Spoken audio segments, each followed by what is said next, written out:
મહેસાણા મામલતદાર કચેરીમાં ઓનલાઈન કામગીરી ઠપ થઈ છે। દાખલા માટે 7 થી 8 કલાક સુધી અહીંયા લાઇનમાં ઊભા રહેવું પડે છે। ક્યારેક સર્વર બંધ હોય છે તો ક્યારેક ઇન્ટરનેટ, જેના કારણે અહીંયા લોકોને હાલાકી ભોગવવી પડી રહી છે। લોકો કહી રહ્યા છે કે આવા સર્વર બંધ થવાના બહાના શિષ્યવૃત્તિ માટે ફોર્મ ભરવાની છેલ્લી તારીખ 30 છે અને આવા બહાના આપવામાં આવશે તો કેમનું ચાલશે। દાખલા અને આધાર કાર્ડ અપડેશન માટે પણ લોકોનો અહીંયા મોટી સંખ્યામાં ધસારો જોવા મળી રહ્યો છે। સરકાર દ્વારા તમામ સેવાઓ ઓનલાઈન કરવાની જાહેરાત કરવામાં આવી છે અને બીજી તરફ સર્વર અને ઇન્ટરનેટના દાધિયાને કારણે લોકોને કેવી પરેશાનીનો સામનો કરવો પડે છે હું આપને દ્રશ્યો બતાવી રહ્યો છું। મહેસાણા મામલતદાર કચેરીમાં વિવિધ પ્રકારના દાખલા મેળવવા માટે જે લોકો આવે છે તેમને કલાકો સુધી લાઇનમાં ઊભા રહેવું પડે છે। ગમે ત્યારે સર્વર બંધ થઈ જાય છે, ગમે ત્યારે ઇન્ટરનેટ ખોટવાઈ જાય છે અને આ કારણે લાંબા સમયથી લાઇનમાં ઊભા રહેલા લોકોને કલાકો સુધી લાઇનમાં ઊભા રહ્યા બાદ પણ તેમને દાખલા મળતા નથી।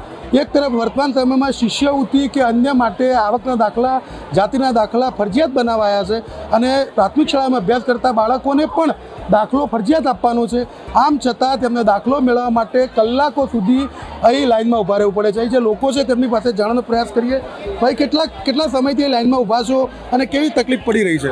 સવારે 8 વાગ્યાથી ઊભા છીએ, 8 સવા 8 વાગ્યાથી બહુ તકલીફ પડે છે। કામ લાઈન આગળ ચાલતી જ નહીં।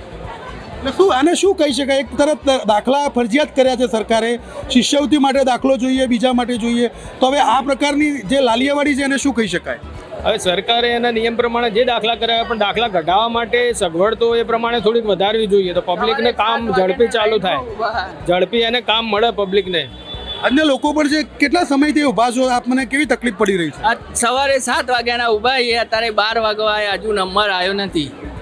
કયો દાખલો લેવા આપે આવ્યા છો અહીંયા? આધાર છોકરાને અપડેટ કરવા આધાર કાર્ડ। અન્ય લોકો પણ છે, કેટલા સમયથી આપણે લાઈનમાં ઊભા છો? લગભગ 10 વાગ્યાના તો ઊભા જ છીએ સવારના અને વિધવા પેન્શન માટે આવ્યા હતા। આ અઠવાડિયાથી ધક્કા પડે છે। એક અઠવાડિયાથી આપ ધક્કા ખાઈ રહ્યા છો? એક અઠવાડિયાથી આપનો નંબર જ નથી આવતો? આવીને આવીએ 10 વાગે 11 વાગે લાઈન લાંબી હોય, ત્યાં તો નેટ બંધ હોય, સર્વર ડાઉન હોય।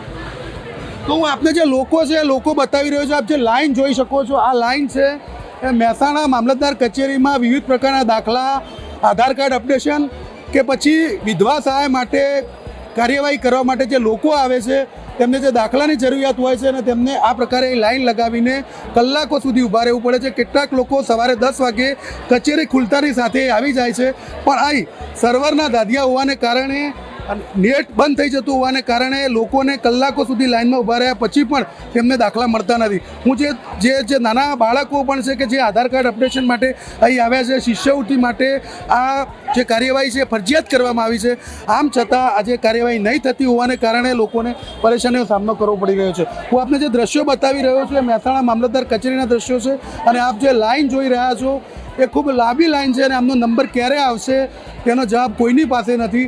તો બીજી તરફ જે લોકો છે તેમનું કહેવું છે કે એક અઠવાડિયાથી આ પ્રકારે તેઓ લાઈનમાં આવીને ઊભા રહે છે પરંતુ તેમનો નંબર નહીં આવવાને કારણે સાંજે તેમને પરત જવું પડે છે અને આ પ્રકારની લાલિયાવાડી કહો કે પછી દાધિયા કહો કે પછી બેદરકારી કહો પણ લોકોને આ પ્રકારની મુસીબતનો સામનો કરવો પડી રહ્યો છે અને આ સમસ્યાનો અંત ક્યારે આવશે તેનો જવાબ કોઈની પાસે નથી। Kamlesh Raval, news capital, Mehsana.